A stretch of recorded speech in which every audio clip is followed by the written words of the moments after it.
Gautam Tinnanuri classic director, ఎలా తీస్తాడో ఏంటని అందరిలో క్యూరియాసిటీ ఉంది. కానీ ఒకే ఒక మాట చెప్పాలంటే టెరిఫిక్. విజయ్ దేవరకొండ నుంచి ఈ రేంజ్ కంబ్యాక్ అయితే ఎవరు ఎక్స్పెక్ట్ చేయలేదు. లాస్ట్ కొన్ని ఫిలిమ్స్ అయితే సరిగా పర్ఫామ్ చేయలేదు, కానీ ఇది మాత్రం సాలిడ్గా హిట్ కొట్టేలాగే ఉంది. So wait and watch trailer and songs. First అందరూ ఏదో నార్మల్ సినిమానే అనుకున్నారు. ఆ స్కేలు, ఆ గ్రాండియర్, ఆ విజువల్స్ చూసిన తర్వాత ఇది బిగ్ బడ్జెట్ మూవీకి ఏమాత్రం తక్కువ కదని అర్థమైంది. అండ్ మెయిన్ హైలైట్ ఈ టీజర్కి ఆ బీజిఎం, ఆ విజువల్స్ అండ్ ఆల్సో ఆ యాక్షన్ ఎపిసోడ్స్ మామూలుగా ఉండబోదు.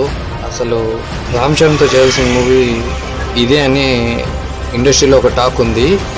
చూద్దాం ఏ రేంజ్ హిట్ కొట్టబోతాడు. All the best for the entire cast and crew. ఈ టీజర్ లాస్ట్లో ఒక డైలాగ్ ఉంది. అదేంటంటే, అవసరమైతే మొత్తం తగలబెట్టేస్తాను సార్ అంటాడు.